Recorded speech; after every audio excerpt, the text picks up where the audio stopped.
샘 올트먼은 현재 오픈 AI의 확정 지분이 0%입니다. 1달러 매출을 내면은 실제로 마이너스 1.22달러를 기록하고 있는 그런 상태고요. 엔스로픽이 최근에 9,600억 밸류로 투자를 받았습니다. 밸류 가치 역전이 일어났습니다. 가장 핵심 역할을 해주는 기업 하나가 무너지는 거죠. 이 말이 무슨 말이냐? 네, 안녕하십니까 여러분. 현명한 투자의 길잡이 제임스 인사드립니다.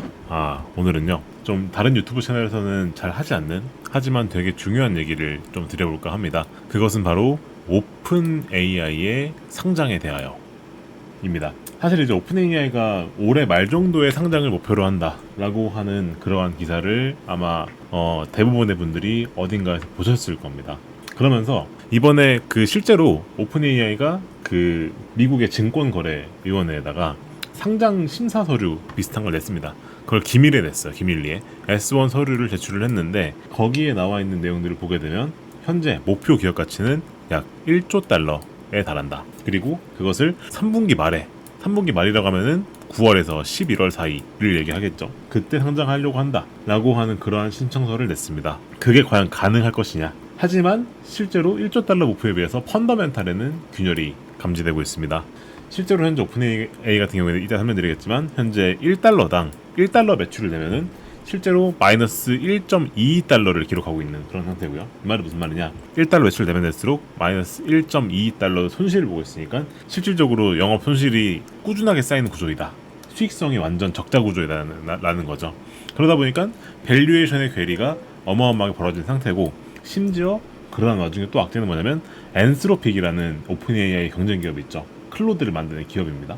그 클로드를 만드는 기업이 최근에 밸류에이션을 9천억 달러를 돌파를 하면서 오픈 AI를 추월을 했어요. 이렇게 되면은 사실 오픈 AI가 목표하는 1조 달러에 상장할 수 있을 것이냐. 그리고 만약 그게 안 된다 그러면 우리가 투자하는 주식시장에는 어떠한 여파를 미칠 것이냐 라고 하는 그런 내용에 대해서 한번 심도 깊게 다뤄보도록 하겠습니다. 자, 일단 먼저 분석의 틀을 한번 보도록 하겠습니다.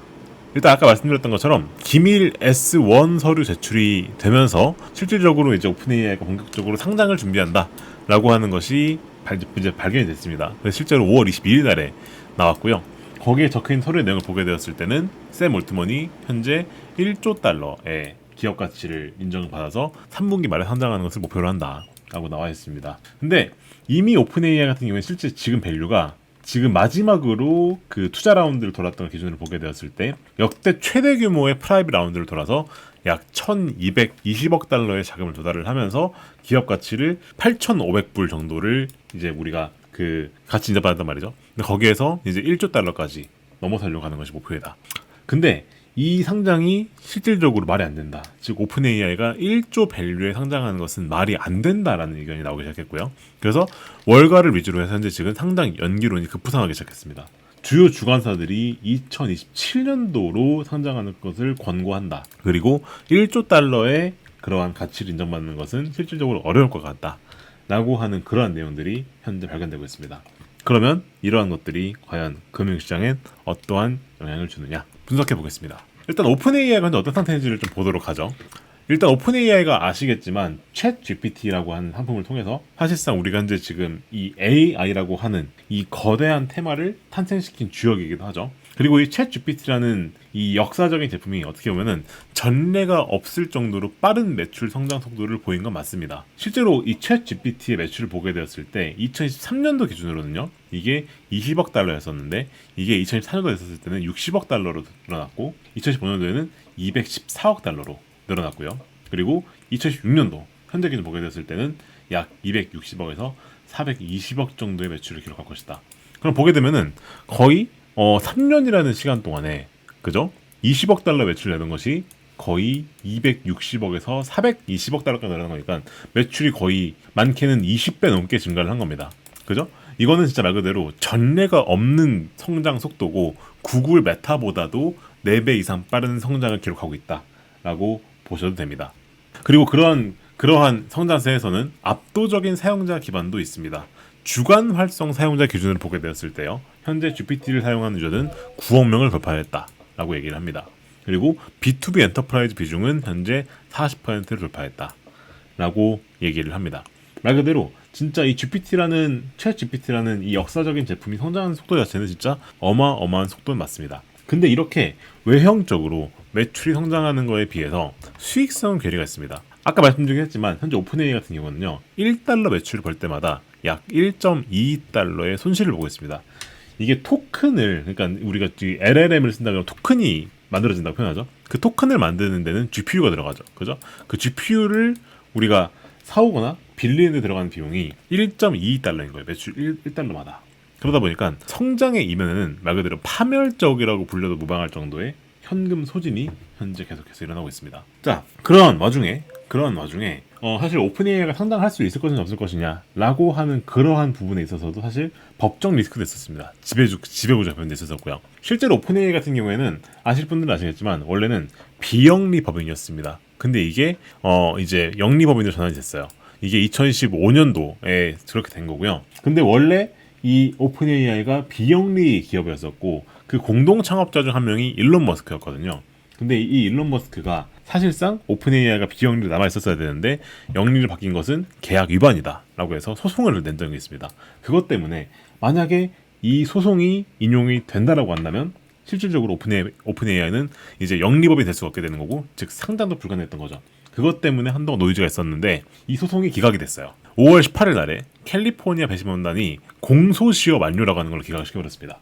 그래서 사실상 상장을 함에 있어서 최대의 법적 장애물이라 불렸던 머스크의 소송이 기각이 되면서 이제 오픈AI가 상장할 수 있는 길이 열린 거죠. 그래서 이제 상장 심사 서류를 아까 말씀드렸다시피 5월 22일 기준으로 제출을 했습니다.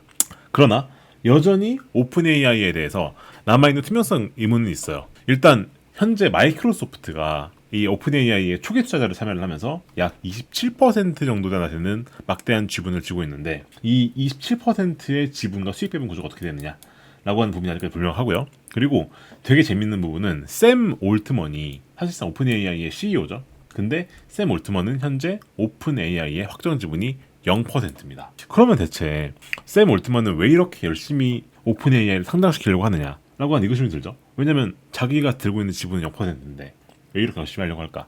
이 부분이 사실상 투명성 의문으로 잔존한 상황은 맞다. 그래서 이런 부분들이 사실상 이제 남아있는 그러한 부분들이다 말씀을 드리는 겁니다.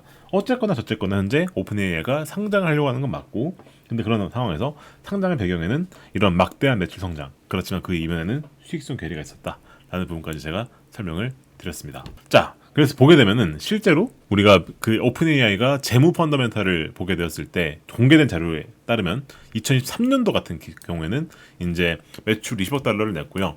2014년도 같은 경우에는 이제 60억 달러의 매출을 내었고, 그 과정에서 영업 손실을 약 87억 달러를 냈습니다. 그러니까 아까 말씀드린 계산에 되게 비슷한 계산이 나오죠. 1달러 매출을 낼 때마다 영업 손실은 1달러보다 더 큰 상황인 겁니다. 그리고 2025년도 기준으로 보게 되었을 때는요, 그죠? 이렇게 결과가 나옵니다. 매출이 이 정도 나오고 영업 손실은 약 200억 달러. 그러니까 사실상 실질적으로 보게 되었을 때 매출을 낸 거에서 그 매출만큼의 영업 손실을 낸 거란 말이에요. 그래서 실질적으로 올해도 추산을 해서 보게 됐을 때 올해도 260억 달러 정도 매출을 낼 거라고 생각하고 있는데, 영업 손실은 마찬가지 260억 달러일 것이다. 즉 매출을 내는 만큼 손실을 보는 구조다라는 그런 계산은 여전히 나오고 있습니다. 그래서 실질적으로 오픈AI가 아까 말씀드렸던 것처럼 이제 1조 달러의 상장을 할 것이다 라고 현재 이 SEC에다가 서류를 낸 상황인데, 재무제표를 보게 되었을 때는 아직까지 지속 가능한 이익 창출 능력이 아직까지 입증이 되지 않았다라는 부분이 현재 리스크 요인으로 남는 부분이라는 겁니다. 근데 이 적자가 나는 이 사유를 보게 되면은 이 오픈AI가 상장한다라고 하는 것이 어떻게 보면은 밸류에이션을 가져봤었을 때 얼마나 말이 안 되는가 라고 하는 걸 다 열심히 볼 수가 있는데요. 사실 이 오픈AI 같이 온라인으로 뭔가 GPT 같은 서비스 있죠. 그런 걸 제공하는 걸 우리가 SaaS라 그래. SaaS라고 하는 건 소프트웨어를 온라인 서비스로 제공하는 그런 걸 말을 하는 거, 쉽게 말해서 진행하는 거죠. 자, 그래서 전통 SaaS 같은 경우는요, 근데 이게 재밌는 부분은 사용자가 확대될 때마다 한계 비용이 0으로 수렴합니다. 이게 소프트웨어이다 보니까 한 번 만들어두면은 사용자가 늘어날 때마다 실질적으로 한계 비용이 0으로 간다. 그렇기 때문에 초기에는 유저가 충분히 모이기 전까지는 적자를 보나, 나중에 이게 사용자 기반이 확대가 되면은 그때부터는 별도의 마케팅이 없이 이 플랫폼 자체가 되는 거기 때문에 유저를 끌어오게 되고, 그럼 마케팅 비용도 태우지 않고 실질적으로 원가가 들어갈 일도 없고, 왜냐면 소프트웨어니까 그 무용의 것이죠. 그러다 보니까 비용이 나갈 일이 없기 때문에 스케일이 될 때마다 영업 이익률이 늘어난다 라고 하는 것이 SaaS의 공식이었거든요. 그렇다 보니까는 사람들이 사스 기업을 좋아했죠. VC들이나 그러한 투자자들이 사스 기업을 되게 좋아합니다. 수익성이 좋기 때문에. 근데 오픈 AI 같은 경우에는 이 사스의 공식이 무너졌습니다. 왜냐? 아까 말씀드렸죠. 실제로 지금 현재 활성 사용자가 9억 명이다 하게 되면은 진짜 어마어마한 사용자 기반을 확보를 한 겁니다. 그러면 어느 정도 규모의 경제는 나왔다고 볼 수가 있는 건데 여전히 영업 손실을 보고 있어요. 왜 그러냐면은 오픈 AI 같은 경우에는 제공하는 서비스가 LLM이죠. AI를 제공을 하는데 LLM은 우리가 접속을 해서 거기에서 대화를 할 때마다 GPU를 소모합니다. GPU를. 근데 이 GPU가 현재 지금 되게 비싼 상황이죠. 그죠? 그리고 이제 이 GPU를 돌리는 데이터 센터를 짓는 그러한 비용도 현재 엄청 증가하고 있습니다. 메모리가 부족하기 때문에 메모리가 지금 현재 공급 부족이죠. 그러다 보니까 메모리 가격이 폭등하는 바람에 실질적으로 이 추론 비용이라고 하는 것이 계속 늘어나고 있습니다. 그래서 추론 비용이 2025년도에는 84억 달러로 추산을 했었는데 이게 현재 141억까지 폭증을 했어요. 그 배경에는 데이터 센터가 부족한 그런 것도 있고 그러다 보니까 메모리의 공급도 부족하고 하다 보니까 이 추론 비용 자체가 증가하는 부분이 있는 거죠. 그렇다 보니 이렇게 된다고 한다면 실질적으로 사스의 공식이 무너진 상황이고 그죠? 이 추론 비용이 획기적으로 개선이 되지 않는 이상이야 오픈 AI 같은 경우에는 계속해서 우리가 매출을 낼 때마다 적자를 보는 그러한 상황에 빠질 수밖에 없는데 그러면 오픈 AI의 밸류에이션이 말이 되느냐 라고 하는 것이 현재 핵심 논쟁거리이다 라고 보셔야 되는 겁니다. 자, 그 와중에 또 하나 오픈 AI 잘못 부분이 뭐냐, 마이크로소프트라고 하는 기업과의 협상 부분이 있는데 오픈 AI랑 아까 말씀드렸다시피 실질적으로 이 계약을 맺을 때 마이크로소프트가 27%의 지분을 가져가면서 수익 배분 계약도 맺어놨어요. 오픈 AI랑. 근데 지금 현재 적자를 보고 있는 상황이란 말이죠. 근데 그 상황에서 수익 배분이 말이 되느냐라고 했었을 때 말이 안 되죠. 그러다 보니까 재협상을 해서 이 부분을 어떻게 걷어내지 않으면 사실상 안 그래도 수익성이 좋지 않은데 수익 배분까지 들어간다. 이러면 대체 어떤 투자자가 여기에 돈을 넣겠느냐라는 부분인 거죠. 근데 그런 부분도 현재 재협상을 할 거다라는 얘기는 나오고 있는데 그 부분도 아직까지 미지수인 상황인 겁니다. 그렇다 보니까 현재 그러한 부분에 리스크가 있고요. 그 다음 플러스로 이제 상장할 때가 되니까 또 어떤 얘기가 나오기 시작했냐면은 순환 출자 얘기가 또 나오기 시작했습니다. 순환 출자 얘기. 이 순환 출자라는 게 뭐냐? 실질적으로 자본 구조 상에서 우리가 오라클, 엔비디아, 아마존 이러한 회사들과 엮여서 순환 출자 고리가 들어가고 있는 부분이 실질적으로 들어가기 시작했다는 건데요. 자, 엔비디아가 오픈 AI에다가 투자를 옛날에 해준 적이 있습니다. 근데 그걸 어떻게 했느냐? 그거를 이제 GPU를 구매하는데 우리가 비용을 쓰게 됐죠. 이렇게 되면은 이제 엔비디아는 이 오픈 AI에 투자를 하면서 구매 대금을 받아가는 구조가 됐단 말이죠. 그러다 보니까 이제 이 투자금 대비해서 이 엔비디아는 실질적으로 매출되게 된 효과를 가져왔습니다. 그리고 비슷하게 이제 오라클도 그렇죠. 오라클도 실질적으로 투자를 여기다 해주면서 구매 대금을 주는 식으로 하면서 자기들 매출 뻥튀기 시켰단 말이죠. 그러다 보니까 사실상 이 오픈 AI라고 하는 요 가운데 있는 요 회사가 어떻게 보면 AI 사이클의 중요한 기업들인 엔비디아와 아마존, 오라클 같은 이제 이러한 기업들의 매출을 내주는 회사로서 작용했단 말이죠. 그러다 보니까 이 오픈 AI가 지속적으로 성장을 하는 모습을 보여줘야 되고 그리고 오픈 AI가 성공적으로 IPO를 하는 모습을 보여줘야 됩니다. 그래야지만이 엔비디아나 아마존이나 오라클이나 이러한 기업들이 계속해서 갈 수가 있어요. 근데 만약에 오픈 AI가 휘청인다. 어떻게 될까요?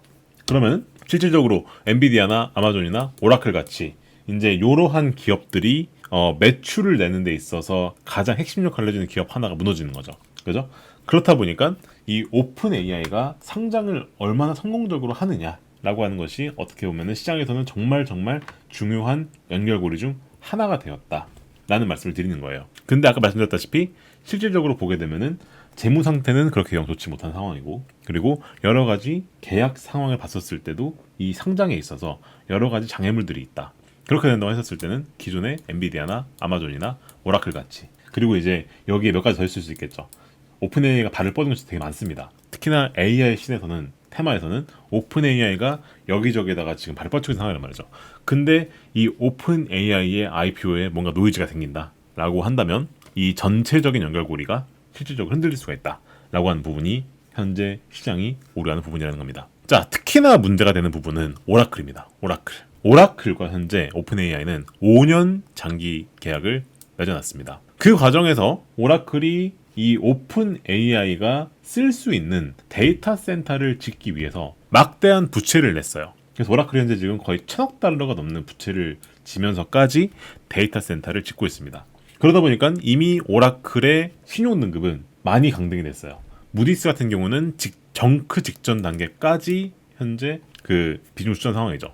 실제로 오라클의 현재 부채 비율은 무려 520%에 달합니다. 어마어마한 규모인 거죠. 근데 만약에 여기에서 오픈 AI가 성장이 둔화된다라는 징후를 보이고, 그리고 앞에 말씀드렸던 이러한 손실 이런 부분들 때문에 밸류에이션이나 이런 부분에서 좀 꺾이는 것 같다 하게 되면 어떻게 되느냐, 상대방 리스크가 오라클 그리고 코어웨이브, 엔비디아 같은 이 오픈 AI와 관계를 깊게 맺고 있는 기업들로 전이될 수가 있는데, 특히나 그 중에서 위험한 게 오라클입니다. 보시게 되면은 부채 비율이 어마어마하게 높은 상황인 거죠. 이게 옛날에 닷컴 버블 때 노텔이라는 기업이 있었습니다. 비슷한 기업이었어요. 장비를 파는 기업이었었는데 어떻게 해줬냐면은 노텔이 장비를 사줄 사람들한테 대출을 해줬습니다. 그리고 그거를 이용해서 자기들의 장비를 사게 만들었죠. 그것과 유사한 상황이 아니냐라고 하는 그런 얘기가 나오고 있는 겁니다. 그래서 오픈 AI가 삐걱대기 시작하면은 이제 오라클이 휘청일 수가 있고, 그렇게 되면은 이것 때문에 전반적인 회사채 시장으로의 이제 AI 투자에 대한 그런 위험성이 전이될 수가 있다라고 하는 그런 리스크가 현재 얘기되고 있는 게 이런 부분들 때문이라는 거죠. 자, 그런 상황에서 또 하나 안 좋은 소식은 뭐냐면은 경쟁 구도가 역전되고 있는 지금도 보인다는 겁니다. 엔스로피가 기업이죠. 엔스로피라는 기업. 이게 클로드를 만드는 기업입니다. 근데 이 클로드가 클로드 코드라는 되게 획기적인 제품을 만들면서 되게 대성공을 거뒀죠. 그래서 B2B 시장에서 사실상 현재 오픈 AI는 엔스로픽한테 밀린 상황입니다. 근데 이 B2B 시장이라고 하는 것이 수익성이 되게 좋아요. 왜냐면 B2B 시장이라고 하는 것은 말 그대로 기업과 기업 간의 공급 계약이고, 그런 것들은 이제 통상적으로 더 마진이 높거든요. 그러다 보니까 엔스로픽 같은 경우는 현재 매출도 오픈 AI보다 높은 상황인데도 불구하고 2022년 2분기에 첫 흑자 전환까지 할 수 있다 라는 얘기가 나오고 있습니다. B2B 매출을 이슈로 해서요. 자, 오픈 AI 아까 말씀드렸다시피 실질적으로 현재 계속해서 적자를 보고 있는 상황인데, 그죠? 적자를 보고 있는 상황인데, 이제 상대편에 있는 엔스로픽은 현재 수익성도 좋아져서 이제 흑자로 전환하는 기미가 보인다. 그러다 보니까 현재 3호 가치 시장에서 역전이 일어났습니다. 아까 말씀드렸던 것처럼 오픈 AI가 현재 지금 마지막 투자를 받았던 밸류가 8,500억 정도인데, 엔스로픽이 최근에 9,600억 밸류로 투자를 받았습니다. 그래서 현재 이미 3호 시장에서는 밸류 가치 역전이 일어났습니다. 이러한 징후가 보이고 있으니까 오픈 AI의 상장이 과연 성공적으로 될 것이냐라고 하는 그러한 걱정이 더 커진다라는 거죠. 그리고 상장을 하더라도 문제가 되는 부분은 뭐냐? 스페이스X의 나비 효과가 일어날 수 있다라는 부분입니다. 스페이스X가 이제 저번 달 상장을 했죠. 저번 달 12일에 역사적인 상장을 했는데 2주 만에 고점 대비해서 무려 3분의 1이나 폭락을 했습니다. 그래서 이제 여기에서 드러난 사실은 뭐냐면은 무한정 자금 낙관론에 찬물이 일어났다는 거예요. 사실 3호 시장 같은 경우에는 VC, 국부펀드 그런 사람들이 들어오다 보니까 이런 사람들은 미래를 봅니다. 미래를 보고 성장할 것이다라는 걸 보는데, 공모 시장, 즉 상장된 시장에서는 언제 잉여 현금 흐름이 양으로 전환될 것이냐를 묻는단 말이죠. 이제 IPO 시장에 참여한 투자자들은 성장성도 좋은데, 그래서 너네가 언제 돈을 버는데 라고 하는 걸 본단 말입니다. 그러다 보니까는 이제 가격이 고점 대비해서 3분의 1이나 폭락을 한 상황이 된 거죠. 그러면 오픈 AI는 스페이스X랑 다를 것이냐 했었을 때 비슷한 일이 일어날 수 있고, 그렇게 된다고 했었을 때는 아까 말씀드렸던 것처럼 상대방 리스크에 해당하는 오라클과 코어웨이브, 엔비디아 같이 오픈 AI의 의존성이 높은 기업들이 동시에 타격을 받을 수 있다 라고 하는 것이 현재 월가가 경고하는 부분인 겁니다. 실제로 이런 것들은 아까 말씀드렸다시피 이제 실제로 평가 기관들 월가에서 이런 얘기가 나오고 있어요. 그래서 실제로 보게 되면은 제가 했던 얘기들을 그대로 하고 있습니다. HSBC 같은 경우는 압도적 스케일 비용에도 불구하고 데이터 센터의 고정비로 인해서 흑자가 불가능할 것이다. 특히나 지금처럼 메모리의 공급 절벽이 이어지는 상황에서 데이터 센터를 짓는 비용이 천문학적으로 늘어나는 상황에서, 그런 상황이라고 한다면은 실질적으로 스케일이 늘어나더라도 데이터 센터에 들어가는 고정비 때문에 흑자가 불가능할 것이다 라는 전망을 내놨고요. 그리고 도이체뱅크 같은 경우도 비슷한 얘기를 합니다. 잉여 현금 흐름이 플러스로 전환될 기미가 보이지 않는다. 그리고 챗 GPT에 단일 의존하는 제품성을 가지고 있기 때문에 누적 캐시 플로우가 무려 마이너스 1,400억 달러에 이를 것이다. 그러니까 말 그대로 돈을 넣는 만큼 손실을 보는 그러한 기업이 될 것이라는 전망을 내놨고요. 그리고 바클레이즈나 무디스는 특히나 실프가 기관이죠. 이러한 기관들에서는 오라클과 같은 인프라 파트너에게 부채 급등, 불이행 전의 리스크를 할 수가 있다. 특히나 오라클 같은 경우에는 현재 부채 자본 비율이 무려 500%에 달하기 때문에 이러한 부분에 있어서 커다란 리스크가 존재를 한다라고 하는 그러한 얘기가 나오고 있습니다. 실제로 이건 이제 실제로 그 주관사들이죠. 골드만, 모건스탠리, JP 모건 이런 이제 대형 투자 은행들이 실제로 IPO를 주관하는 기업들인데 샘 올트먼에게 2027년으로 상장을 연기하는 게 좋겠다라고 하는 그러한 공식 권고를 했다는 기사가 나온 적이 있습니다. 그래서 실제로 그렇게 되면은 오픈AI 한다는 시점에 밀리게 되는 것이고, 그죠? 그렇게 되면은 이것 자체도 펀더멘탈에 흔들리는 거 아니냐라고 하는 그러한 걱정을 시장에서 충분히 볼 수가 있는 이제 그러한 부분을 우리가 볼 수 있겠단 말이죠. 자, 결론입니다. 그래서 어떻게 될 것이냐? 월가가 예상하는 시나리오는요. 오픈 AI가 상장을 2027년도로 연기를 할 가능성이 높다라고 얘기를 합니다. 이게 가장 유력하다라고 얘기하고 있고 그 확률을 약 70% 정도로 전망을 합니다. 그랬을 때 오픈 AI가 내실을 다져야 된다. 무슨 말이냐면 GPT-6 같은 걸 빨리 출시를 해서, 그죠? 아까 말씀드렸던 그런 구조적인 문제들. 사실 오픈 AI가 하는 문제 되게 심플합니다. 매출을 낼 때마다 적자를 보는, 그죠? 그 구조. 그리고 MS와의 관계, 그죠? 이런 부분들, 이런 지배구조상의 리스크들, 그런 것들을 해결을 해서 상장을 해야 되는데 이제 그걸 해결하려면 최소 2017년도까지 가야 될 것이다 라고 하는 이제 그러한 시나리오를 제시를 합니다. 근데 시나리오 B도 나옵니다. 뭐냐? 올해 안으로 상장을 강행하는 이제 그러한 상황이 되는 거죠. 근데 그런다고 했을 때는 아마 기업 밸류를 1조를 받기는 어려울 것이다 라고 얘기를 할 것이고, 그리고 실제로 밸류에이션 자체가 마지막으로 오픈AI가 받은 밸류에이션이 8,500억 달러 정도 되거든요. 근데 그것보다도 낮은 밸류를 받을 수도 있다. IPO 시장에서는. 그런 얘기를 합니다. 그렇게 되면은 실질적으로 마지막 투자를 했었던 밸류보다 낮게 들어가는 거죠. 그러면은 투자에 들어왔던 대형 기관들이 평가 손실을 보게 될 거고요. 그죠? 그렇게 되면은 이제 엔스로픽이나 뭐 XAI 같이 이런 다른 투자 기업들도 연쇄적인 다운 라운드가 될 수도 있습니다. 같은 밸류에이션 평가받게 될 테니까요. 그렇게 된다고 하게 된다면 여기에서도 리스크가 생길 수가 있다. 근데 요렇게 될 가능성도 낮진 않다라고 하는 것이 현재 우리가 주목해서 봐야 될 포인트인 겁니다. 그래서 결론을 내게 되면 실질적으로 봤었을 때 이 오픈AI의 상장이라고 하는 것이 단순히 메가테크의 대비를 넘어서서 이 AI 생태계 전반적으로 이게 과연 계속 지속될 수 있는 것이냐라고 하는 걸 평가하는 리트머스 시험지 같은 개념인 겁니다. 그래서 앞으로 우리가 오픈AI가 실제로 상장을 하냐 마냐도 되게 중요한 포인트고요. 그리고 상장을 한다고 했었을 때는 아까 말씀드렸던 이러한 내용들을 우리가 인지한 상태에서 바라봐야 된다. 그랬을 때 뭐 이제 어떻게 될지 모릅니다. 실제로 GPT-6가 나왔는데 이 GPT-6가 정말 혁신적인 제품이라서 아까 말씀드렸던 그러한 마진의 그 이슈도 해결을 하고, 그리고 MS랑 확산도 잘 돼가지고 실제로 상장을 잘 할 수도 있습니다. 하지만 이러한 리스크 요인들이 존재를 한다. 현금 흐름이 현재 안 좋은 상황이고 마진도 안 좋은 상황이고, 이러한 상황에서 현재 지금만 놓고 봤을 때는 이 문제가 단기간 해결될 기미가 징조가 보이진 않기 때문에, 그럼 우리가 실물 펀더멘탈을 명확하게 안 상태에서 이 오픈AI가 어떻게 움직일 것이냐라고 하는 것을 면밀하게 지켜볼 필요가 있다라고 하는 것이 오늘의 결론이 되겠습니다. 자, 여러분, 오늘의 영상이 도움이 되셨나요? 자, 오늘 여러분이 보신 방대한 리서치 자료는 저희가 곧 출시하게 될 세계 최초의 트레이딩 에이전트 퀀터스 바이브를 통해서 만들어진 자료입니다. 그래서 저희 바이브에서는 이렇게 심층 리서치를 돌리게 되면 아까 보여드렸던 그러한 정말 상세한 보고서 자료들을 취합해서 여러분들에게 읽기 쉬운 형태로 제공을 해주고요. 오늘 제가 만든 PPT는 바이브가 직접 만들어준 PPT다 라고 보시면 됩니다. 바이브에서는 그것뿐만 아니고요. 이렇게 백테스트라는 것도 지원합니다. 백테스트도 지원을 하고, 그리고 거기에 더 나가서 우리가 증권사랑 연동을 해서 실제로 우리가 리서치를 했던 종목들을 주문하는 것까지도 지원이 될 예정입니다. 바이브 같은 경우는 현재 사전 신청 기간에 있고요. 아래 하단에 고정 댓글에 클릭해 보시면 여기 아래 보시면 이렇게 사전 신청 페이지가 있습니다. 관심 있으신 분들은 꼭 참고하셔가지고 신청해 보시면 좋겠다 말씀드리고 싶습니다. 네, 그럼 오늘 영상은 여기까지 하도록 하겠습니다. 제 유튜브 채널 구독과 좋아요, 알림 설정까지 부탁을 드리겠습니다. 그럼 저는 다음에 인사를 드릴게요. 감사합니다.